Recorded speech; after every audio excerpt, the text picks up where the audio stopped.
Kalasyaw para sa lahat.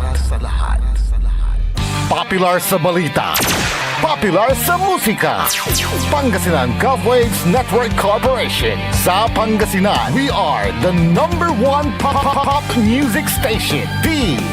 WJE 88.1 FM Radyo Pangasinan. Paboritong kabataan at matatanda. Paboritong pakinggan sa bus, tricycle, jeep at mga opisina. Paborito mo, paborito ko, paborito natin lahat. DWJE 88.1 FM Radyo Pangasinan. Number one pop music station. Paborito. Ang susunod na programa ay rated GP. GP? Ano yun? Garantisadong pampaborito.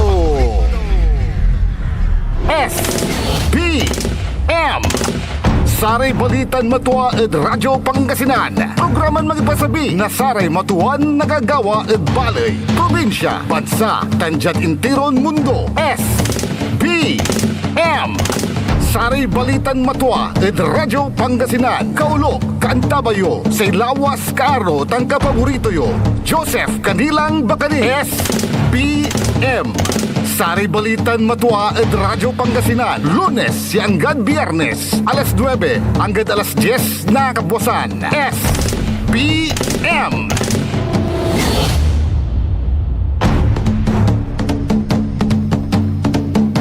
Magayagan agaw na Miyerkules Pangasinan, Dagupan, Wadyalaso, Saray, Balitan Matwa.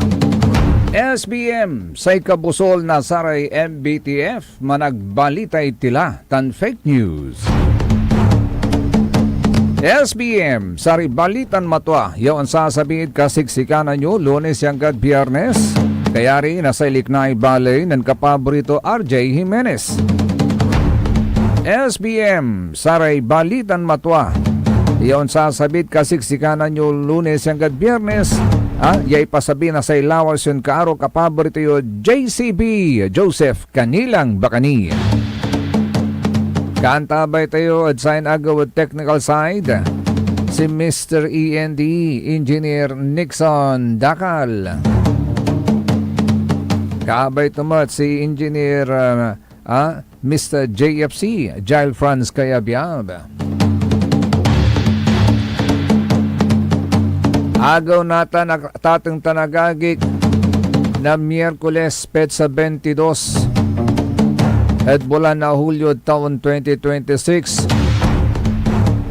Imparuntal tulay sarili to karuman ng NBI Chief Director Melvin Matibag. Ang gano ang gapoy opisyal niya subpena yan na wato. Pero jad inyarap to at impeachment trial very noticeable. Yaman lapod sa may first, second witness da na sa prosecution yung manalapod National Bureau of Investigation including Director Matibag saksakay. So sa may testimonya da. Antayon nanto. That they all have no personal knowledge. Kanyan si Attorney Mark Binluan na defense sa kwanto si Matibag at sa may cross-examination to. A witness can only testify based on his personal knowledge. Otherwise, his statement is a hearsay, aguntan. Kanyan, saya susamay akaimisan to ng Attorney Binluan, tani tinapatutan at kinan Director Matibag, 29 years lan abogado mat.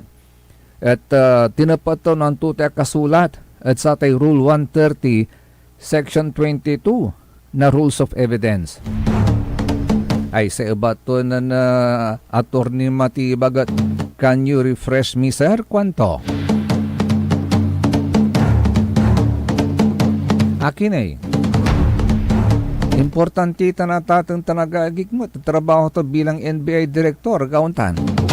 Ay ano pag antatutan well-versed hanggang bali-balik taranta ang tatoy laman to tay Rule 130 Section 22 aguntan. Anto tatay heresy rule. Bakit ito hindi admissible? Absolute ba ito o may exemptions? Ano yung mga exemptions? Gaano ba kahalaga ang personal knowledge? Sa ibabagadalan ti atatang tanagagi ka? At importante itan. So aratan niya bunga lagagi.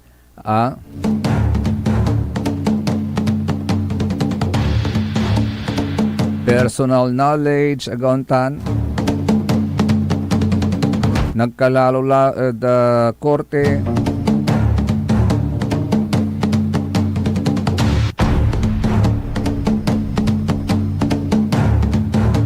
Tabalbalag so epektututan. Nayarin na manalo, nayarin pakataluan. Heresy so may testamentum. Atan so heresy rule under Philippine law at atong tanagagik sa babagadalanti sa kayan na pangunahing prinsipyo sa ebidensya na nag-aalis or in English excludes ng ilang uri ng testimony o pahayag na hindi direktang mula sa personal na kaalaman ng testifying witness.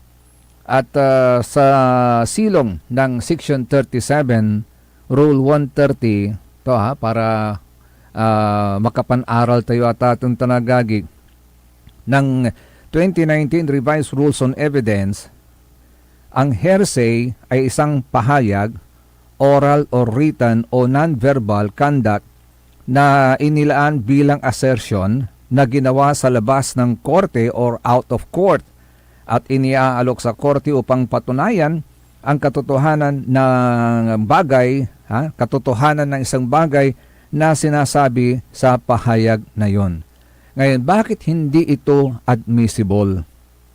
Hindi ito admissible kasi wala ang original na tagapagsalita o yung tinatawag nilang declarant sa korte para ma-cross-examine. Hindi masuri ang kanyang credibility, demeanor o kaya oath. Ito ay hindi reliable bilang ebidensya para sa truth of the matter asserted.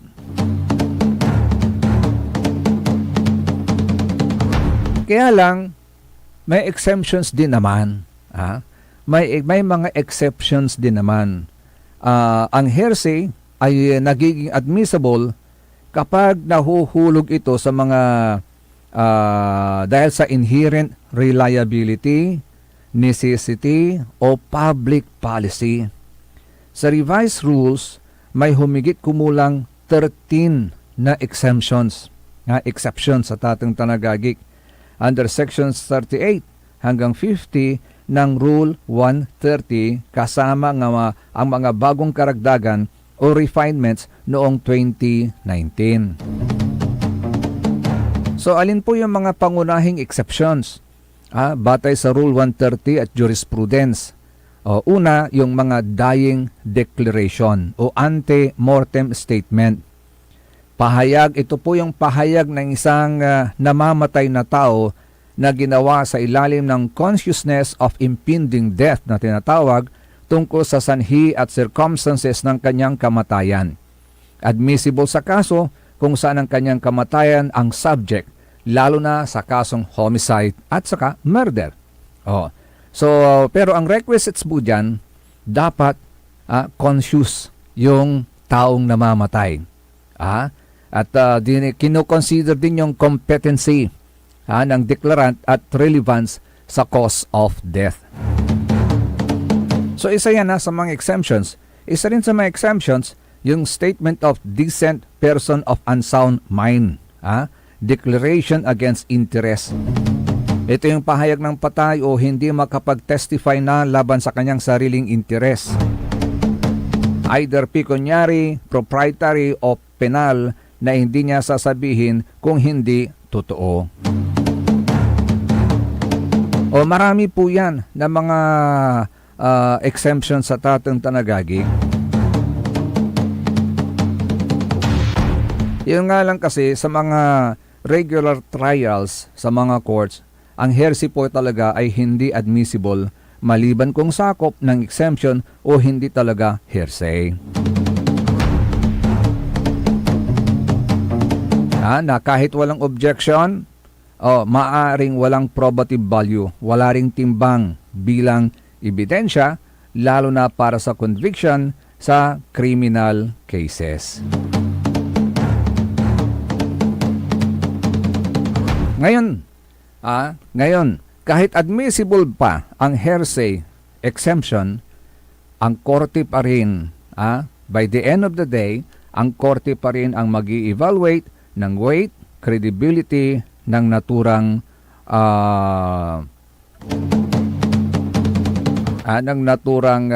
paghahayag at ating tanagagig. At hindi ito otomatikong sapat para manalo sa kaso. So very interesting itong nangyayaring impeachment trial. Marami po tayong natututunan. At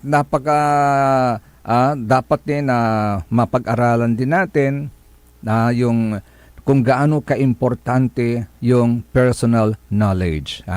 Bakit napakahalaga ito? Una, ito yung pangunahing batayan ng credibility at admissibility. Pangalawa, nakakaapekto ito sa outcome ng kaso. At pangatlo, tinitiyak nito ang due process at karapatan ng akusado na harapin ang kanyang akusador. Ito yung tinatawag nating right to confront witnesses at pinoprotektahan ang korte mula sa unreliable o mga hearsay evidences.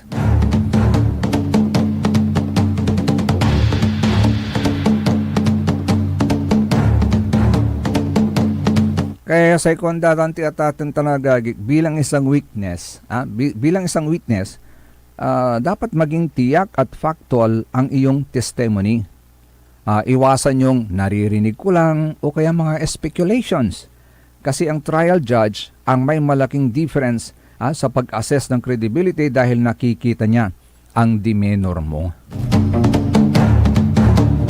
Ngayon, sa ongoing na impeachment trial ni Vice President Sara Duterte sa Senado, ang hearsay rule at personal knowledge requirement ay may malaking epekto po yan sa presentasyon ng mga ebidensya, lalong-lalo na sa parte ng prosecution. Ngayon, tatanungin po ninyo, paano ito nakakaapekto?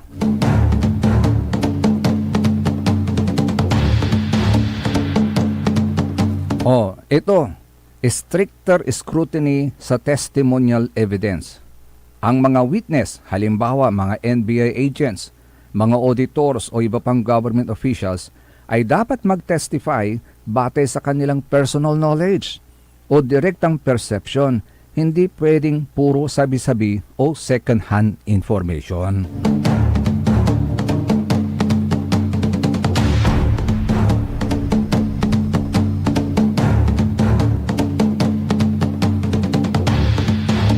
So napaka-importante po yan kasi ang epekto po niyan ay pinapahina nito ang case kung mahina ang mga first-hand evidences. Lalo na sa corruption, sa unexplained wealth articles na umaasa sa documents at indirect proof. Pero siyempre, at the end of the day, sa huli, ang mga senator judges pa rin ang magpapasya batay sa kabuuang weight ng ebidensya. Hindi lang technical rules, pero ang personal knowledge ay nananatiling cornerstone para maging credible at admissible ang testimony. Ay, naku, mahaba-haba pa po yan.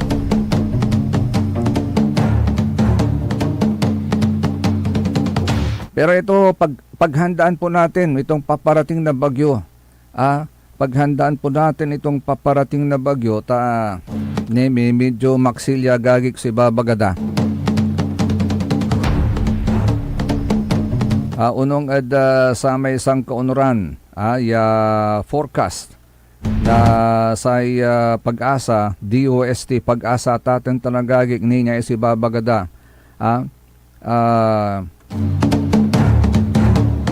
nagbabadya muli ang matitindi at tuloy-tuloy na mga hello, good morning kay Sir Danny Caras ng DWC Joyce Enterprises. Good morning, sir. Nagbabadya muli na ang matitindi at tuloy-tuloy na mga pag-ulan sa malaking bahagi ng bansa, partikular sa kanlurang bahagi simula sa araw ng Huwebes, that's tomorrow, hanggang Biyernes. Dahil yan sa enhanced habagat na palalakasin ng potensyal na bagyo na tatawaging Quiapo. Aliwan Quiapo, nogta Ki as in K, I-Y-A-P-O, Quiapo.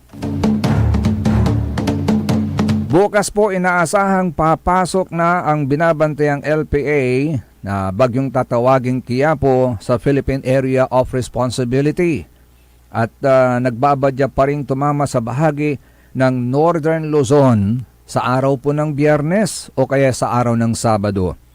Inaasahan magdadala ito ng matitinding pag-ulan at mga malalakas na hangin, partikular sa extreme Northern Luzon, Cagayan Valley, Cordillera at Ilocos Region. Kayo batidtan, part tayo na Ilocos Region, Agontan, habang tumatawid ang bagyo. Samantala magsisimulang magpaulan ang habagat mula Miyerkules, Ginatan, hanggang Huwebes, July 22 to 23. Pero yan po naman ay sa parte ng Palawan, Western Visayas, Negros Island Region at sa Mindanao. Pero pagdating naman ng Biyernes hanggang Sabado, July 24 to 25, apektado na rin ng enhanced habagat ang Calabarzon, Bicol Region, Metro Manila, Central Luzon, kasama ang Mimaropa, Western Visayas at Negros Island Region. Inaasahang magpapatuloy pa ang pag-ulan dulot ng enhanced habagat sa Mimaropa, Metro Manila, Central Luzon, Cordillera at Ilocos Region dahil posibleng may panibagong sama ng panahon muli ang magpapalakas ng habagat next week. Kaya paghandaan po natin yan, ha?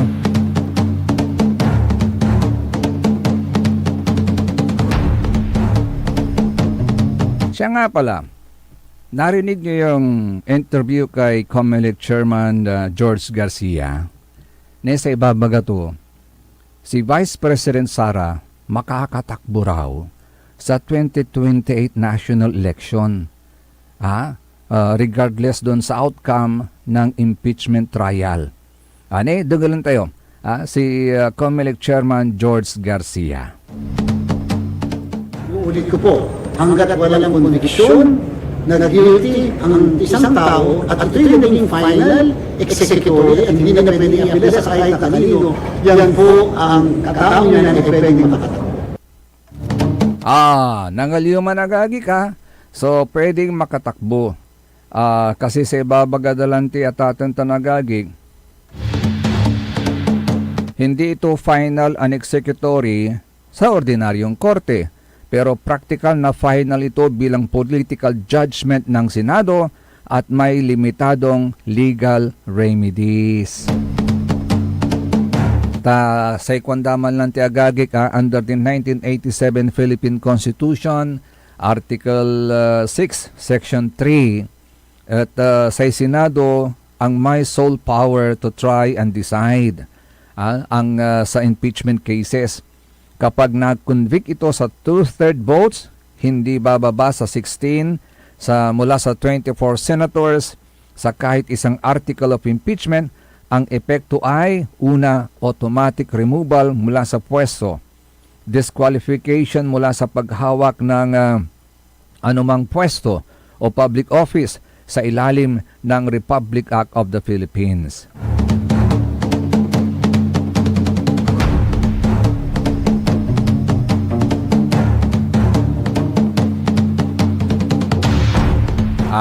At ang judgment na ito ay hindi naaapila sa korte sa merits or substance ng kaso dahil ito ay political question. Hindi rin pinapayagan ng motion for reconsideration sa ilalim ng Senate Rules of Procedure on Impeachment Trials. Pero may legal remedies. Yun nga lang, limited. limitado. Tulad ng pwedeng maghain ng petition sa Supreme Court para sa procedural issues. Procedural issues lamang. Halimbawa, grave abuse of discretion, violation of due process, o kaya jurisdiction. Yung nga lang, pero hindi para baliktarin ang guilty verdict mismo sa facts or evidence. At mahirap itong magtagumpay dahil sa precedent. Yung halimbawa, Francisco versus House Corona cases. Ano pa yung isang limitadong remedy? Ang conviction ay hindi hadlang sa ordinaryong criminal prosecution sa korte para sa parehong acts. Walang double jeopardy. Iwan ko kung paano magtutugma yung declaration na yan ni COMELEC Chairman George Garcia sa posibleng maging desisyon ng impeachment court. Ayaw natin pangunahan kasi ongoing pa rin eh. So, hindi natin alam or guilty or not guilty. Agaw natatang tanagagig. Alam ko ito kasi si COMELEC Chairman nagsalita eh. Agaw natatang tanagagig. Napapangunahan na naman eh.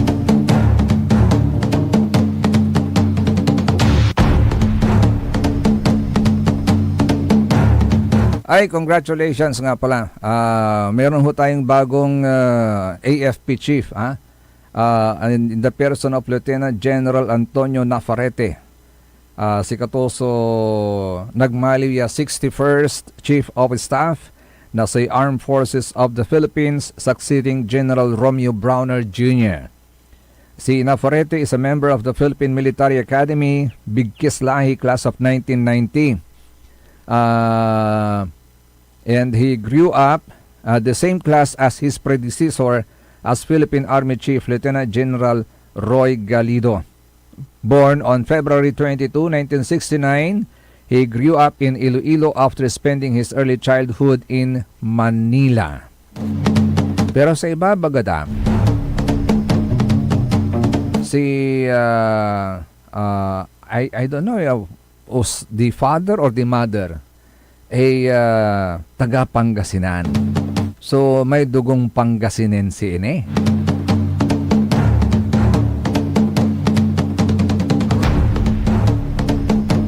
So congratulations sa ating bagong AFP chief. SBM, Saray Balitan Matwa. Sa ikabusol na Saray MBTF, managbalita itilatan fake news on tuloy, kaya rin inasarin pakabatan pa'y mano malalapunit Saray Manangantabay. Ang puta-putang Iran balita. Kulelat na nga yung tatay, kulelat pa yung anak. Ang puta-putang Iran sunata. Hawak mo ang beat. Son ang puta-putang Iran impormasyon. Aya sa #1 pop music station. DWJE 88.1 FM. Radyo Pangasinan. Paborito. Want to escape the hustle and bustle of city life? Look no further than the River Palm Hotel and Resort, your premier destination for affordable luxury in Pangasinan. Nestled in the heart of Barangay Banyaga, Bugalyon, our hotel is surrounded by the breathtaking beauty of the Agno River. Our haven for comfort embodies the essence of Southeast Asian hospitality. Whether you're seeking a romantic getaway, a family vacation, or just a peaceful retreat, the River Palm Hotel and Resort is the perfect choice. So what are you waiting for? Book a tranquil experience where unforgettable memories are waiting to be made. For reservations and more information, visit our Facebook page, River Palm Hotel and Resort. Your home by the river awaits you. Ika-100 taon ng pagbibigay serbisyong pangkalusugan ng Region 1 Medical Center bilang isa ng 1,500 bed capacity na ospital, mas marami pa ang mapapagaling at buhay na madudugtungan ng ospital di lamang sa Pangasinan kundi sa buong Northern Luzon sa tulong ng 12 accredited residency training programs at 13 active comprehensive specialty centers nito: Cancer Center, Dermatology Center, Eye Center, Heart Center, Toxicology Center, Burn Care Unit, Center for Mental Health, Acute Stroke Unit, Geriatric Center, Infectious Disease Center, Kidney Transplant Unit, Lung Center at Trauma Center. Patuloy na mangunguna ang R1MC sa pagpapaigting at pagpapaibayo ng dekalidad na healthcare delivery hanggang sa susunod na siglo. 100 years of healing, compassion, and service. Region 1 Medical Center, ang inyong partner sa kalusugan. Region 1, number 1. Asahan po ninyo ang dekalidad na serbisyo sa Region 1 Medical Center at ng Department of Health. Ito po ang inyong lingkod, Dr. Joseph Roland O. Mejia, ang inyong Centennial Medical Center Chief ng R1MC. Sa bagong Pilipinas, bawat buhay mahalaga. Talaranan sa paboritong herbal ng bayan, E-Karma Health Option. Kaiba sa paboritong doktor, Dr. Glenn Soriano. At programan Early in the Morning, alas 7 hanggang alas 8 na kabusan. Kada Sabado, Jalabat at paborito yon istasyon, DWJE 88.1 FM, Radyo Pangasinan. E-Karma Health Option. Mare! Kabigla ka naman, Mare, ha? Grabe, gimagana ka, ah. Mari, di mo sinabi na uwi ka pala ng San Carlos. Ay, oo. Namiss ko na kasi dito ang pamilya ko. Ito na palang San Carlos ngayon. Grabe, Mare. Ang laki na ng pinagbago. Siyempre naman, Mari, alam mo ba na dito sa syudad natin, malaki na talagang pagbabago.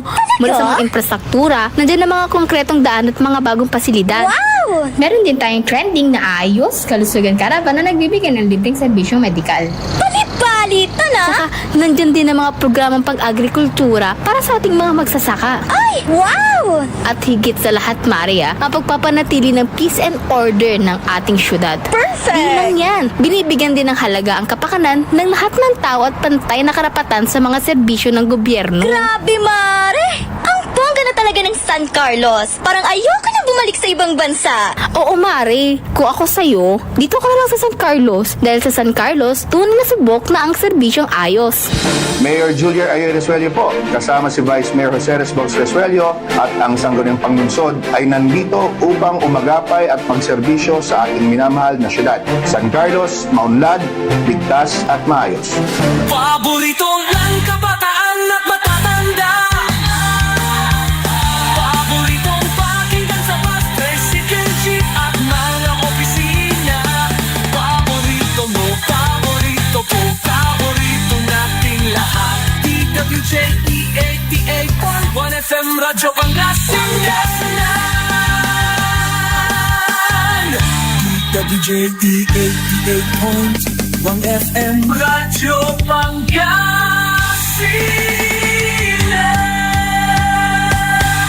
Paborito.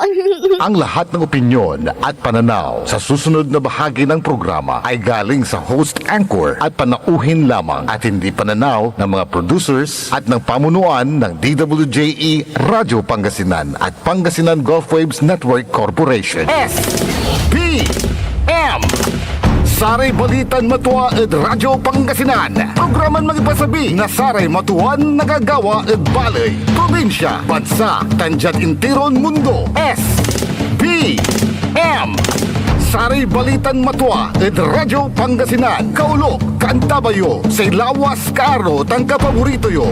Joseph Kanilang Bakani. SBM Saray Balitan Matua at Radyo Pangasinan. Lunes hanggang Biyernes, alas 9 hanggang alas 10 na kapuasan. SBM SBM is brought to you by Mars Restaurant, Galila, Mangantila, and Mars Restaurant. Matatagpuan sa Rufinas Square, Binmaloy, Pangasinan, just along the highway near Dagupan City. A perfect venue for a dinner date. Mars Restaurant. Come hungry, live happy. Lumaban ka bayan, kung binmali, may pag-asa pa para bumangon at magkaisa. Tumindig ka bayan, kung binmali, hawak kamay nating harapin ang maayos na bukas at ihatid ang serbisyong agad maaasahan. O bayan, kung sinilangan, hindi ka nag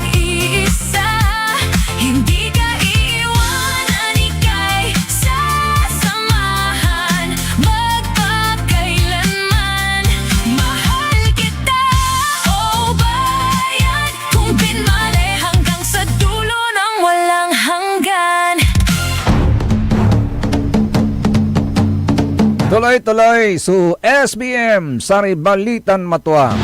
Sa ikabusol na saray MBTF managbalitay tilatan fake news. Alas 9:34 lang sa oras sa tatang talagagi. Kantabay ni sa lawas yun karo kapaborito yo JCB. Wala tilad mi kadwan takap. Wala tilad Matuan Liknay Binmalay. Hello, good morning kay Madam Gemma Sibayan Bustos. Kwanto, good morning Sir Joseph, watching and listening here in Pugaro, Buer. O yan, si Kasoy ditad Pugaro, Madam ha. Maninitan na papasabing bagyo ha. Kay Sir Maxi Solis, good morning. Sa mga single ladies ng Barangay Basing, si Nana Bihing, si Nana Conching, si Nana Perla, aka Doktora, si Kagawad Esperanza, tan si Madam Emma Alipio na sa senior citizen at Barangay Basing. Good morning. Ne al-alwaran nyo yaya, si babagatayon isabi na say bagyo at atang tanagagik ha. Tani medyo maksilya yakwanda si kaso yuratay lamalaman nyo properties lalod sa ari pukukyuan to ha? Ay by the way manaya, good morning sa mga kinatawan ng Samapa, Samahang Magbabangos ng Pilipinas ay ng Pangasinan ha? Samahang Magbabangos ng Pangasinan. Tani, nagkapigan labat man niya agaw, wala may agawan consultation meeting na nakatuon po sa mga traders, processors at market organizations. At dito nagkaroon ng pagkakataon ang Samahan ng Magbabangos ng Pangasinan under the leadership of Sir Christopher Aldo Fabia Sibayan, na siya ring kinatawan ng sektor sa management body ng FMA 6 na ibahagi ang isang concept study na pinamagatang Bangus Industry Post-Harvest Insights.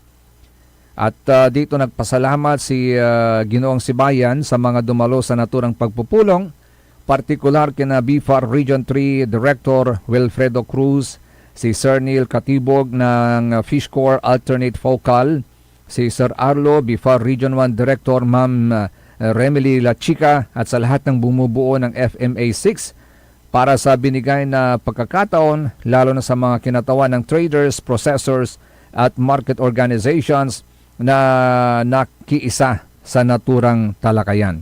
Ante atatong tanagagik sa ibabaganatan ng Agriculture Secretary Francisco Kiko Tio Laurel, the Philippines is now producing more bangus and tilapia than its domestic market can absorb.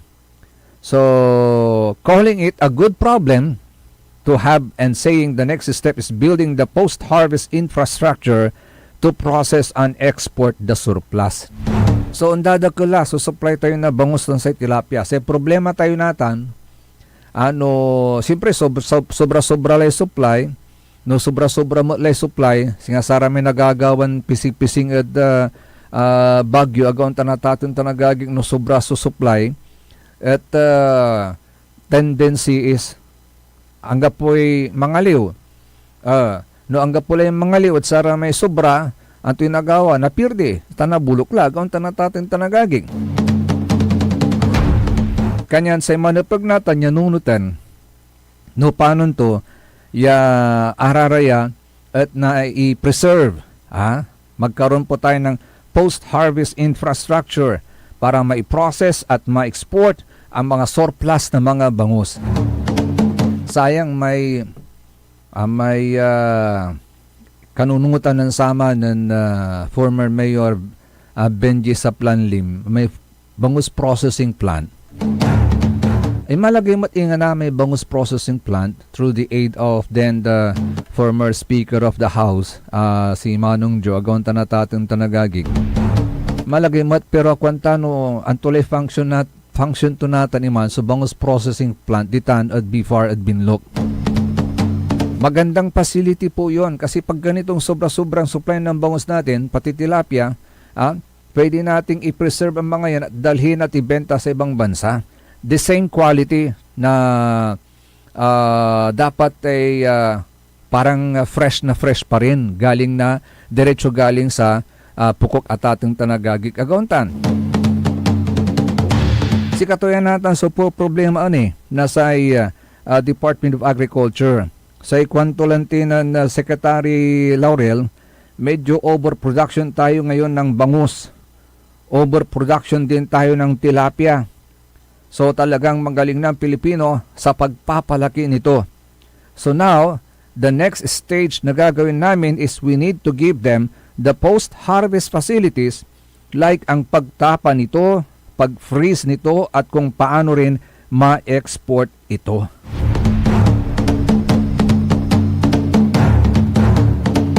So ano yung mga kailangan pa nila? Mga freezing equipment, processing centers, yung pong mga tapa making facilities. Kaya para sa yung mga surplus, production can be preserved, value added, na mabigyan ng market, yung mga surplus na yan. Sana may katuparan nito, Sir Aldo, at magawa ng paraan ng ating Agriculture Secretary.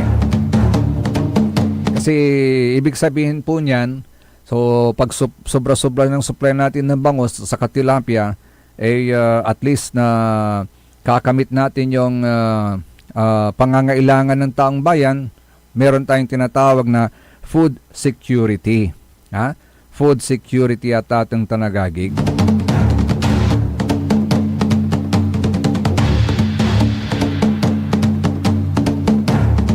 Secondly, at ating tanagagig, sabi na sa bagyo at ating tanagagig, sa ikwanda, dyan sa sabi na bagyo, sa ibinmali ko ang gapipaga to. Ang gapipaga, na saray, nagkalalo at saray walad most vulnerable areas, walad saray most vulnerable areas, di tanad bali na binmali, singa sara may walad gilig na dayat, aray walad gilig na ilugmat at atong tanagagig, wadtan so samay multi-purpose evacuation center, wadtan so samay multi-purpose evacuation center, ya in muestra ng saman ng former Mayor Sammy Rosario. Ya sa kwandalantit si katutan, so samay tatak, serbisyong agad maaasahan kwanda. Antay atatan tanagagig atan so samay impalagiditan which is officially recognized now as the Binmalay Multipurpose and Evacuee Center. Sikatutan so samay primary hub for disaster response, preemptive evacuations during typhoons at nagsisilbi ding venue for local civic gatherings at ating tanagagig. And sekwandalanti at ating tanagagig, that is a significant step. That is a significant step in disaster preparedness. At satan so state of the art. Imagine siguro dintiron Pangasinan. Si Katila Baditan at Bali na Binmali, So walaan, aliman si Panlastog, pero Los Buenos, Ang angko si Katayo Labat at Bali na Binmali sa walan nasatay state-of-the-art evacuation center. Gyuliling manan, atan imalagay through the initiative of former Mayor Sammy Rosario. Of course, we give credit to where credit is due. Agauntan natin tanagagig, just to be fair. And that state-of-the-art evacuation center at ating tanagagig is capable of accommodating up to 2,000 evacuees. Ang betul-betul nitan. Walay sarili tun washroom, separate for men and women, Agawang tanatatong tanagagik, wala nira may rooms ya may kanya-kanyang rooms yan eh. For couples, for families, singamot wala rad hotel. Antay uman, natatong tanagagik ha. Untan so itsura tutan so at a multi-purpose o state-of-the-art evacuation center ditan. At bali na binmali, yawalad mismo at strategically located within the municipality. And this structure, agagi, this structure is designed to serve as a safe haven during natural calamities such as typhoons, floods, and even earthquakes at ating tanagagi aliwan sa ipangilablabay. Taniinang ninyo mat pati earthquake at ating tanagagi makapataktakot manitan based on our experience sa may 1990 and recently wala ratay nababalita ya earthquake yugyug nagkalalo la jadluyag tayo Pangasinan, nagkalalo ditan at parte na Bulinaw ya mamimpiga at sa kay agaw sa kay Simba yan na yugyug iradita nagonta na tatong tanagagi. So itong facility na ito is a safe haven for natural calamities para sa bagyo, sa dulap, baha at saka yugyug agagik o earthquakes. And ito pong fasilidad na ito is equipped with essential amenities including emergency power. Kanyan ang gano brown out la ang gapoy kuryente, supply na kuryente in Tiron Binmali ditanad sa tanya state-of-the-art evacuation center tuloy-tuloy ya walay siluda tuloy-tuloy mat ya unandar so aircon tan electric fan agagik. So ang gapipaga ang gapipaga kaya sabi nga nila safe haven. May emergency power yan. Meron ding water supply. Hanggapi problema danom. Plus, of course, yung nabanggit na natin kanina, sanitation facilities. May mga comfort rooms, washrooms for both men and women. And, of course, meron pong medical stations dyan. Yun ang napaka-importante. Para nang sa ganon, halimbawa may mga evacuees po dyan na magkasakit, merong medical station po dyan na agad-agad a-attend po sa kanilang pangangailangan health-wise. Sabi nga nila at ating tanagagik, itong evacuation center na yan sa bayan ng Binmalay is a testament to Binmalay's commitment to safeguarding the well-being of its residents in times of crisis.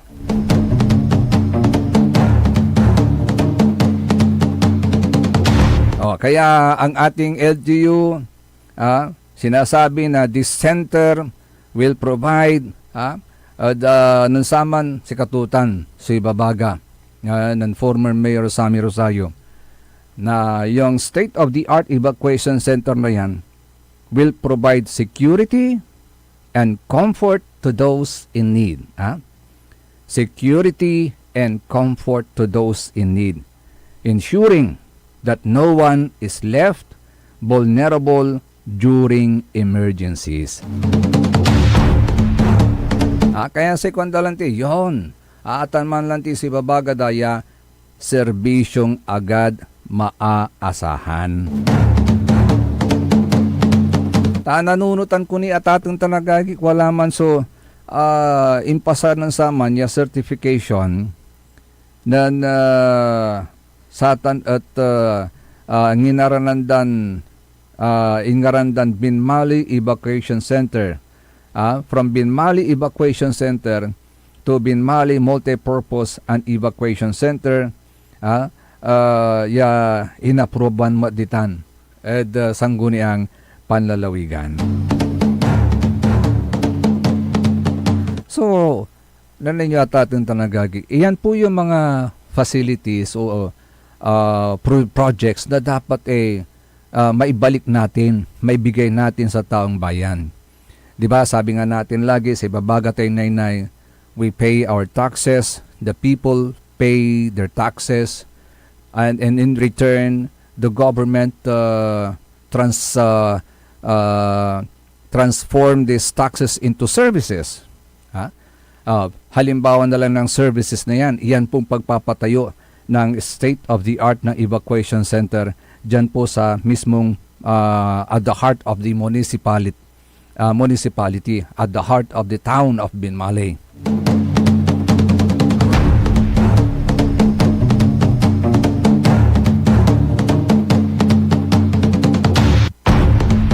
Kaya yung pera ng taong bayan, ng pera ng LGU, kaya po nagkakapira yan ang LGU kasi may mga collections.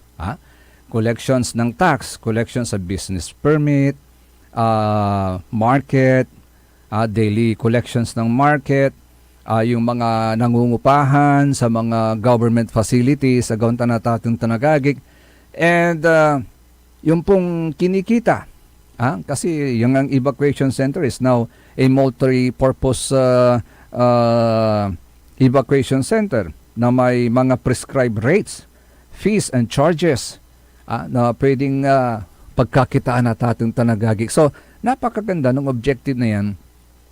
So, hindi lang evacuation center, kundi resources din para sa local government.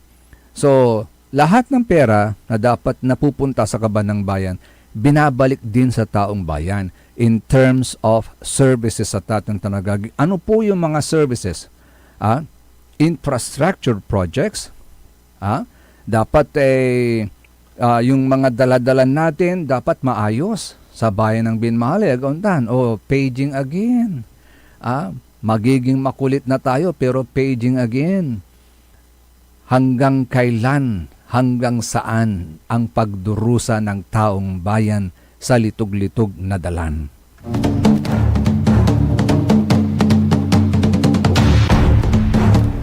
Ni anggad natan litog-litog ni ang gano tinabunan dala litog-litog ninsan siya. The fact remains na yung dalan ditan nagkalalo di madbandami litog-litog ninsan siya.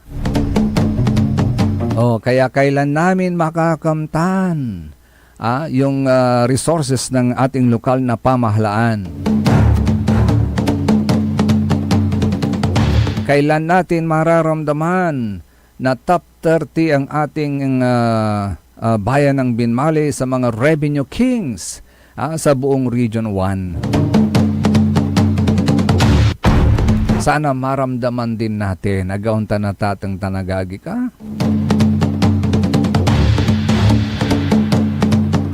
sa ikwandaman lang tamang pamamahala lang sa resources ng gobyerno. One by one, step by step, ma-address itong mga problema natin. Pero it's been a long time. Ilang taon na po, 3, 4, 5 years na ba? Sa span of 5 years na yan, ano po yung programa ninyo sa mga litog-litog na dalan?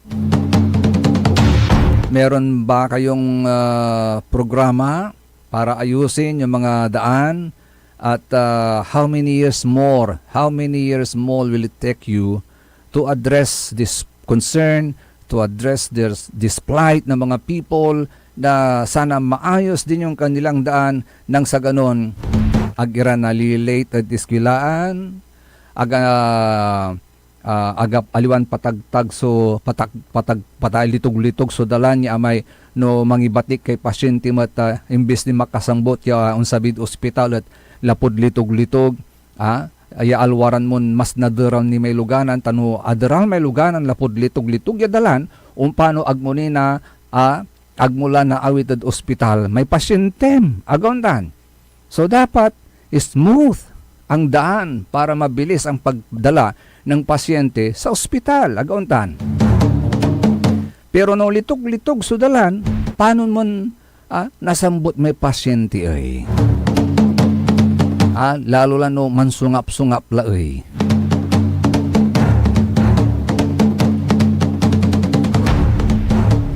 So, kailan? Hanggang saan? Hanggang kapigan. It's been 5 years. Magsi 6 years na. Oh.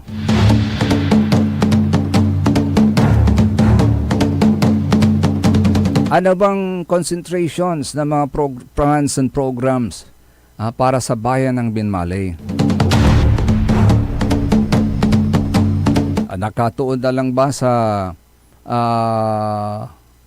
pagpapailaw, sa pagtatalaga, paglalagak ng mga solar lights? Sana lapag at ating tanagagi kwanda. Si katutay pikero da. At sayo sumatuan liknay Binmalay. Lapag susamay serbisyo. Walay parad infrastructure, walay parad health, walay parad education. Agawan tanatatang tanagagik na with the income na sa ibali na Binmalay, pwede namang pagsabay-sabayin. Agawan tan.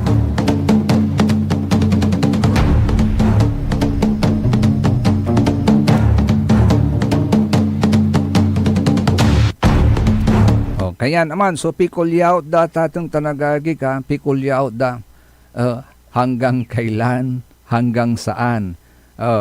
Kay kapigan na sumpal, itan so kalbaryo kuno, nasaray tutuo, at saratay litog-litog, ya daladalan.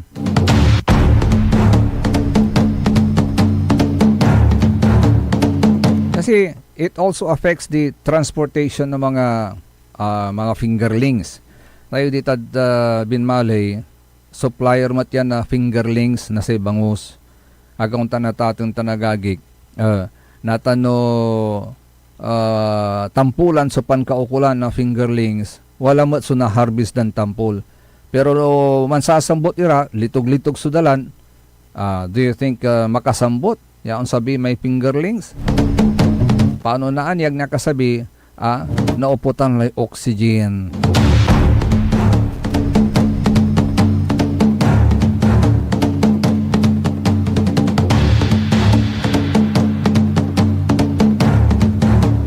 Kaya, so it's another day, another matuanlik na Binmalay at ating tanagagik.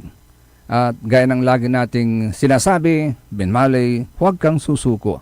Manindigan para sa maayos na bukas, manindigan para sa isang serbisyong tunay na maaasahan. There ain't no mountain too high to climb, and there ain't no mountain too heavy to move. SBM, Saray Balitan Matwa. Sa ikabusol na saray MBTF, managbalitay tilatan fake news. Sa impasabi na sa lawas yun kaaro, kapaborito yun JCB, Joseph Kanilang Bakani. Kaantabay tayo technical side, si Mr. END, Engineer Nixon Dakal.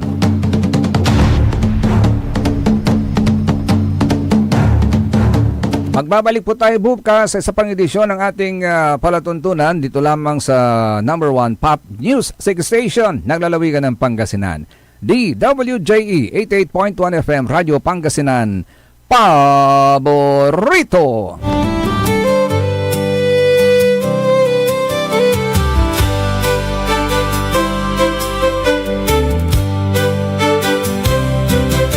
Ang buhay kung minsan ay walang direksyon, tila kay lupit-lupit nitong panahon.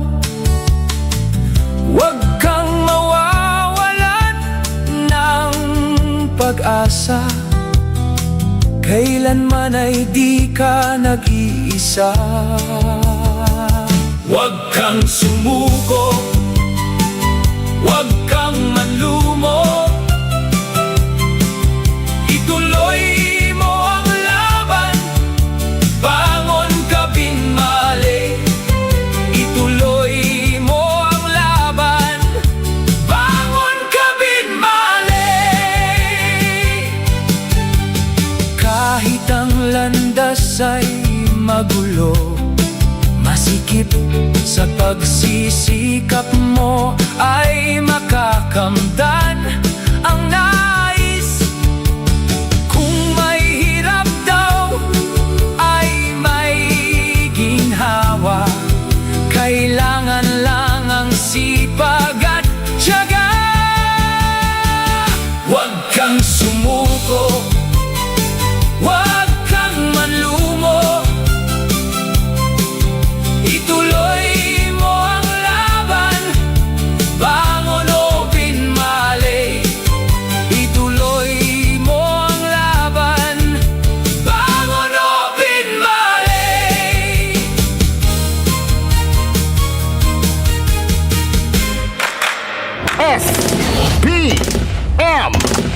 Saray Balitan Matua ed Radyo Pangasinan. Programan magipasabi na Saray Matuan nagagawa ed balay. Probinsya, bansa, tanjat intiron mundo. S, B, M.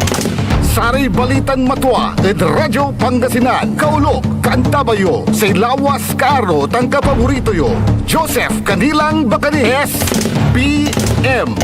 Saray Balitan Matua ed Radyo Pangasinan. Lunes hanggang Biyernes, alas 9 hanggang alas 10 na kabuwasan. S, B, M. Kapaborito, merienda la, alas 10 la. Time check was brought to you by San Carlos City Mayor Julier Ayoy Rosuelio. San Carlos City, maunlad, ligtas at maayos. Oh yeah! Pogo Chico, let's go! Sa Pogo Chico, feel the vibe now. Tayo nang gumalaw, come alive now. May bagong sigla, we can feel it. The good times flow, can't conceal it.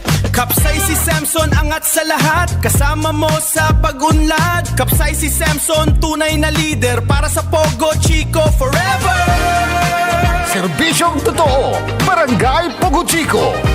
Mga kababayan ko sa Malasiki, ang maayos at maunlad na komunidad ay nagsisimula sa ating lahat. Makilahok sa mga programa ng ating lokal na pamahalaan, kalinisan, kalusugan, at kaayusan. Mag-segregate ng basura, sumunod sa batas trapiko, at suportahan ang mga proyekto ng barangays. Tandaan, ang pagbabago ay nagsisimula sa simpleng disiplina at pakikiisa. Sama-sama tayo para sa mas ligtas, malinis at maunlad na bayan ng Malasiki.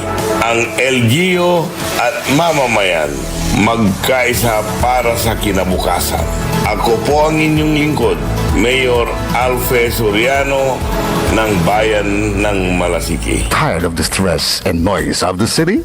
And looking for the perfect getaway? Good thing there's JMax Resort Hotel. Cozy rooms, a refreshing pool, and a peaceful escape for the whole family. Whether you are on a trip, a barkada outing, or even solo retreat, JMax Resort Hotel is the perfect destination. So pack your bags, leave the stress behind, and discover the place where relaxation meets comfort. JMax Resort Hotel, your perfect place for any kind of occasions. JMax Resort Hotel is located at Villanueva Street, Poblacion Norte, Santa Barbara, Pangasinan. For inquiries, you may call at 0947-980-3263 or 075-636-8479. JMax Resort Hotel. Alam niyo ba na ang kooperatiba ay hindi lamang isang samahan? Ito ay daan tungo sa pag-unlad, pagkakaisa at mas maayos na kinabukasan.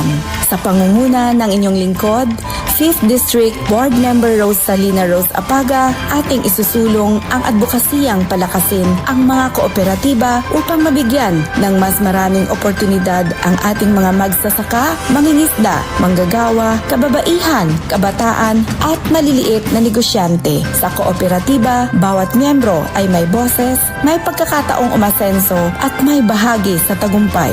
Sama-sama nating buuin ang isang mas matatag, mas maunlad at mas masaganang pamayanan. Sama-samang pag-unlad, sama-samang tagumpay. Ako po si Board Member Rose Apaga, ang Rosas ng 5th Distrito, kaagapay sa pagpapalakas ng mga kooperatiba at sa pagsusulong ng kaunlaran para sa bawat mamamayan. Kay Apaga, may pag-asa. This is DWJE 88.1 FM Radio Pangasinan, whose sole mission is to inform, to educate, to entertain, delivering to all Pangasinenses news that is true, public service that is sincere, commentary that is fair, and entertainment that is proudly Pangasinense. This is your DWJE 88.1 FM Radio Pangasinan, going beyond just being